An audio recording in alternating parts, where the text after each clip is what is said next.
Hello and welcome to PocketGamer.biz's YouTube channel. So what we're doing today is one of our first time user experience videos. So let's start the stopwatch. So we're going to start the app. So basically what these are is we load up a game, free-to-play mobile game for the first time for about 10 minutes or so really, and just to get an idea of the first time user experience. So that's something, oh, wrong way around. So that's something people, developers use, spend a lot of time on in the industry, focusing. Oh, okay, so we're going to go. So there we go, you can see this is Colopl, or we have a problem pronouncing this name, Colopl, Japanese company. I'm not sure how it's supposed to be pronounced in Japanese, but that's what it seems like in English. Rune Story. So it's a JRPG. Let's start it off and see what happens. Maybe turn the sound down a tad. So yeah, so the first time user experience is important because obviously it's the one experience that kind of everyone who starts the game up for the first time. Obviously, most of them won't play it for very long. The day one retention can be less than 50% for many games. But this is why developers spend a lot of time on the kind of experience you get when you play the game. You know, what do you understand? Because some people might download the game, never heard of it before, just like the look of it on the App Store. Some people might know a lot about the game. In developer terms, it's called the funnel. You have a funnel of people kind of coming in to play it. It's quite difficult to kind of meet all the kind of requirements that the hardcore guys and the guys who've just downloaded it. So that's why it's an interesting thing to study. So, having a bit of an intro here. A noble white cat graced the throne, and a grimy black cat fell in love. It's all very Japanese, isn't it? Oh, lovely. I'm not sure what that's got to do with the game we're going to play. I'm sure we'll find out. The company actually does have another game called about white cats in Japan that's very popular, so maybe it's something to do with that. So the journey's beginning.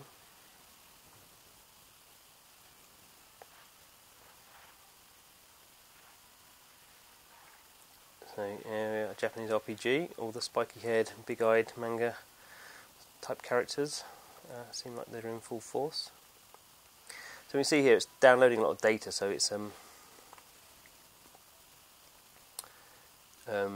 yeah, I'm sure it's not a kind of browser game or an HTML5 game, but it's downloaded a very small amount to begin with. It looks like, and then it's not the kind of game you want to play if you haven't got a connection.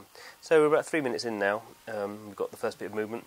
Drag anywhere on the screen to move. So we've got this. This is us, and there's another guy following us with a massive pointy thing.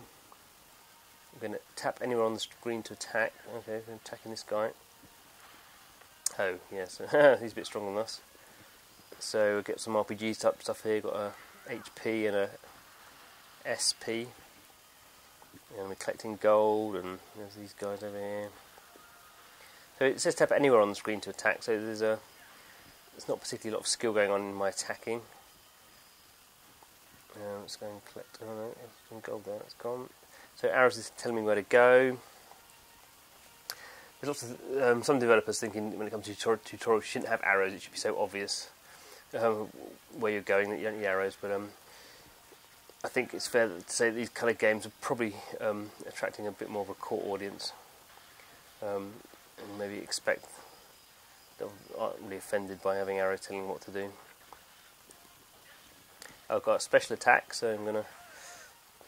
Is it gonna go? Fire that off. Oh, that's sort of as my SP builds up, I get my special attack. Now I've got low SP, so I can't use my special attack. There's the boss. A golden jaguar, or jaguar, as some people say. What the heck is the golden jaguar doing here? We can take it. Yeah, come on. Unfortunately, I haven't got my special attack anymore, so let's tap on this guy. I'm sure there's been the tutorial. It's impossible to die, but you never know. I am a fairly incompetent game player, but it looks like we're going to be okay.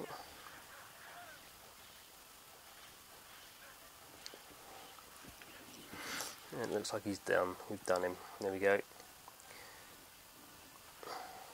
Victory. So lovely. We've tapped on the screen a few times. We've got a victory. That's kind of a nice reinforcing situation for us, which is what you want in a first time user experience. So I've ranked up as well. I've got a rest bonus. It's all kicking off.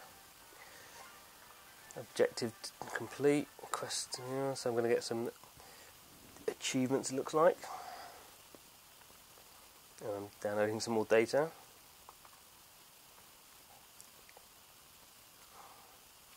So this is, that kind of downloading the data thing is actually not something that we see very much in Western games. Maybe a bit off-putting, I don't know. Obviously, some people, if you're not playing on Wi-Fi, data can be an issue for people in terms of cost of data.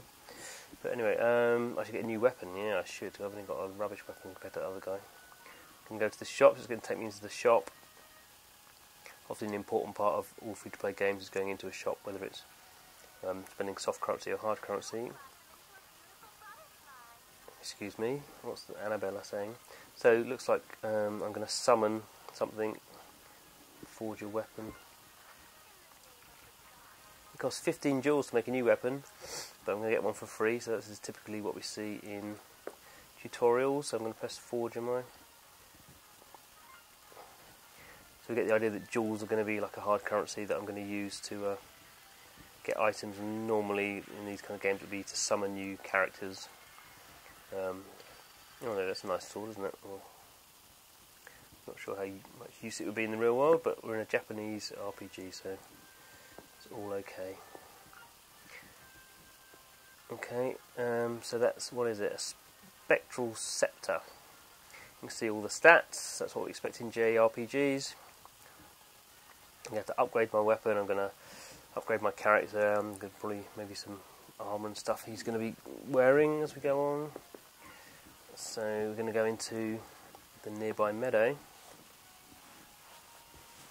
Oh, I can select a helper. Okay, so there's a squad element. Obviously we had Kyle last time. Looks like we're going to get Kyle again. So 7 minutes in now, we're going to start our second kind of session, second gameplay experience. Probably going to be some downloading of data.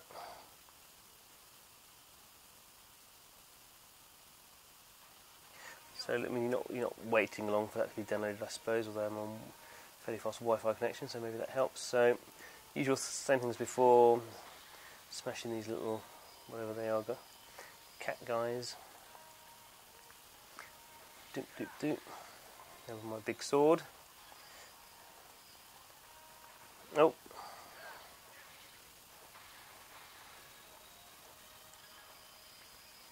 Oh, there's a treasure. Let's go and get that, shall we? Yeah. Jolly good. Arrow telling me where to go. It's always nice, isn't it? Yeah, what happened there? Odd. Okay. Oh, flying one, a wasp. Oh, there's some more enemies up here. Oh, I can use my big attack, can I yet? Yeah, looks like I can. Maybe I should wait to find someone big to use my big attack on. On these guys.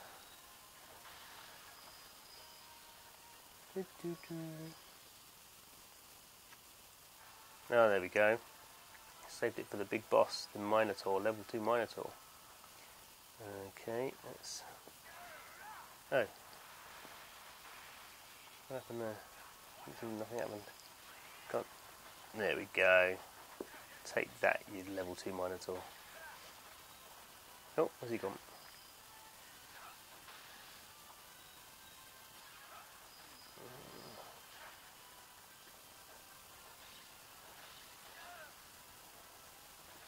Taking a bit of damage.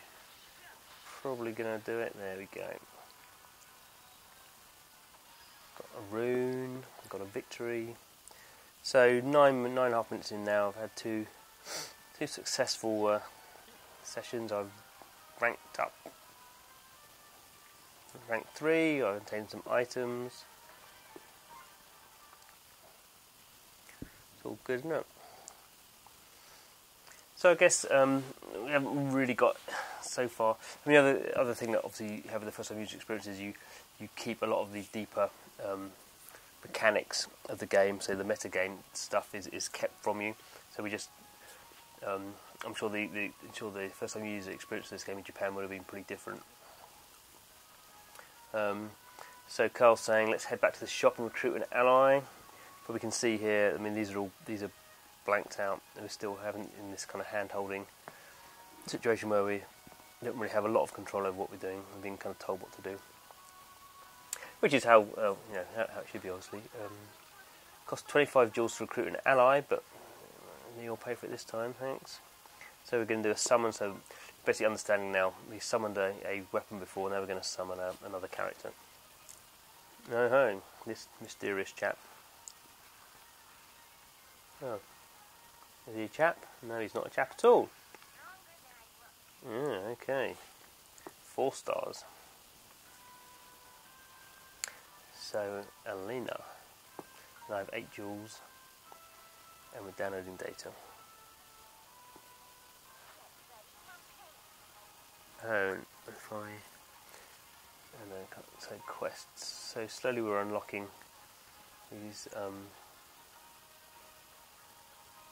menu buttons along the bottom. Okay, so we're going to go off and do another quest. So I'm not going to do that. We get the basic idea.